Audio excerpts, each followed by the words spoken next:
So the United States has a constitution, and that's the supreme law of the land. And so everything has to agree with the Constitution. Other laws and statutes and all that disagree with the Constitution, then they'll be thrown out, you see, and because the powers of the government and the rights of the people are all set out in the Constitution. And so, you know, if they break the powers of the government, you know, they set up some kind of a scheme that doesn't agree with the way that things are set up in the Constitution, then it can be overruled. Or if they break your rights in the Constitution, then it can be overruled. Now we also have to remember that each state has its own constitution too, and so inside that state, the Constitution is the highest law of the land. But you can have your lawyer argue that either the state or the federal Constitution is being violated in your particular situation, and that may be a way to win your case.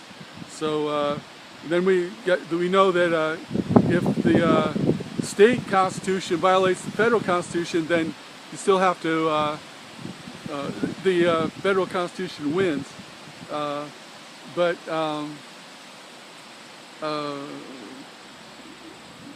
what we have here is a hierarchy in the laws, and we also know that the federal constitution sets up the federal government, and it's a limited type of government.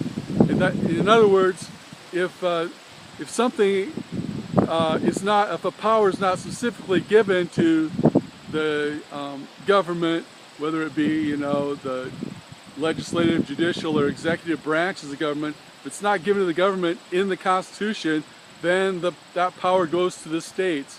And there are a lot of things that only the states can, disputes that they can handle, and issues that they can resolve at the state level. But at the federal level, you've got a complete array of things that the states can't really handle because they need to be handled on a national level. You know, let me think of a couple of examples. Certain things about coinage of money, or building highways, or let's see, taxation.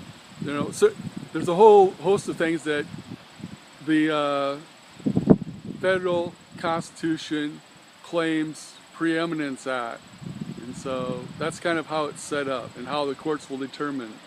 There's a whole lot more to it, and what I said there, it is not totally accurate because it's impossible to explain in just a short video how the scheme is set up. But the more that you learn about constitutional law, the better off you are and the better business you can do.